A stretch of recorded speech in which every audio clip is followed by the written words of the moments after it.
I never expected her to appear. Not in a crowded city square, not under the neon glow of hovering advertisements, not in the middle of my ordinary life.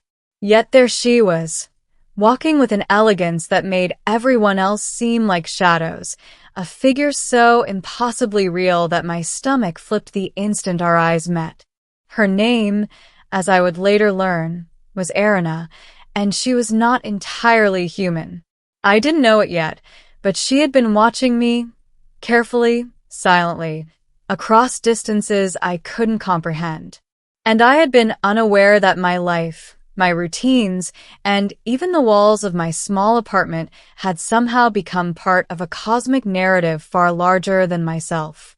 The first thing she noticed wasn't me, though she stopped in her tracks immediately. It was the photograph.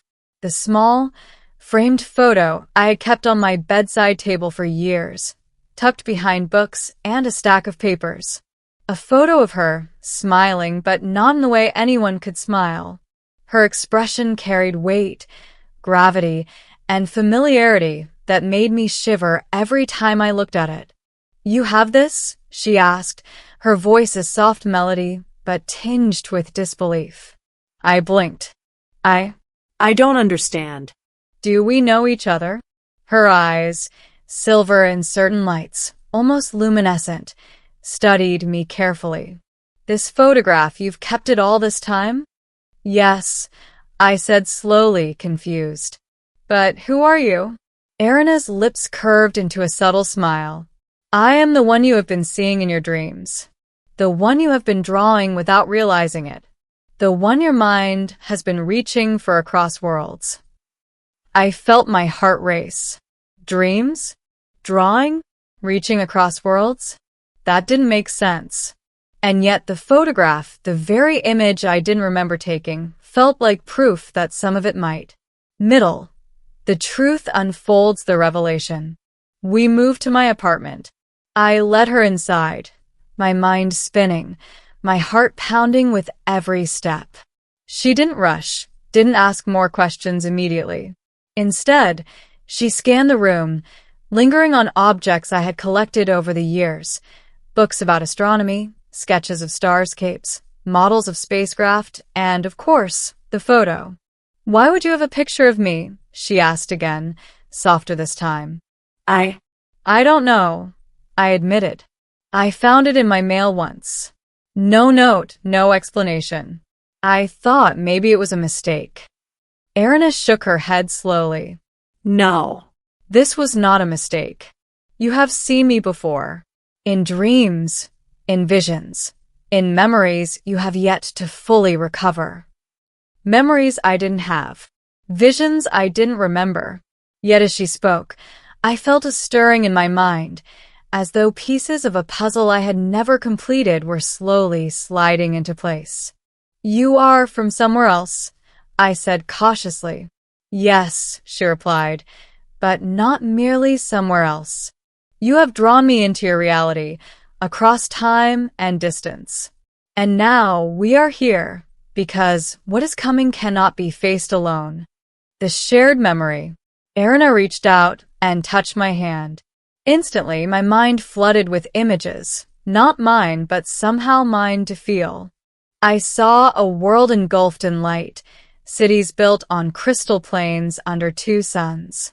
I saw beings with shapes and forms I could barely comprehend, and I saw myself standing next to Eryna, guiding her, protecting her, learning from her.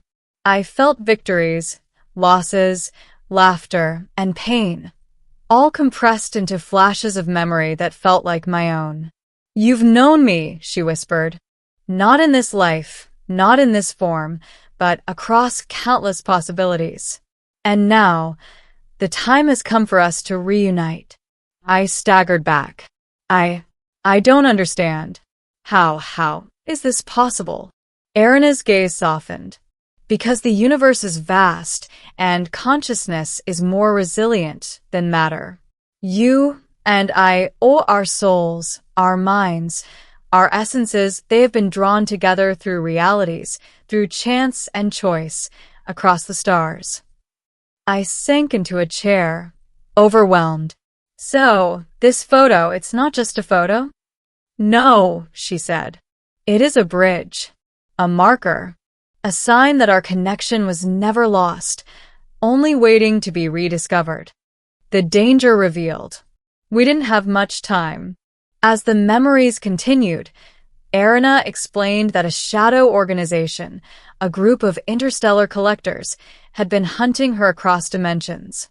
They sought knowledge and beings that could traverse realities, beings like her. You have been unknowingly protecting me, she said. Your apartment, your walls, your drawings, they shielded me from those who would erase me entirely. But now they have found a way to trace us. I felt a chill. We're in danger? Yes, she said. But you have strength you do not yet know. And I need you to remember, truly remember, before it is too late.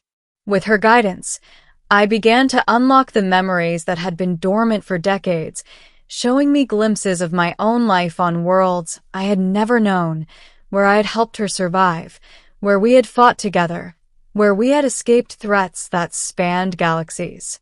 I don't know if I can, I admitted. You can, she said, taking my hand again. Because it is not just memory, it is you. It always was. And now, the time has come to act. The chase across realities. The night turned into a blur of motion. With Eryna, I began navigating pathways that defied human logic, doors that opened into other worlds, stairways that led to floating cities, windows that overlooked impossible constellations.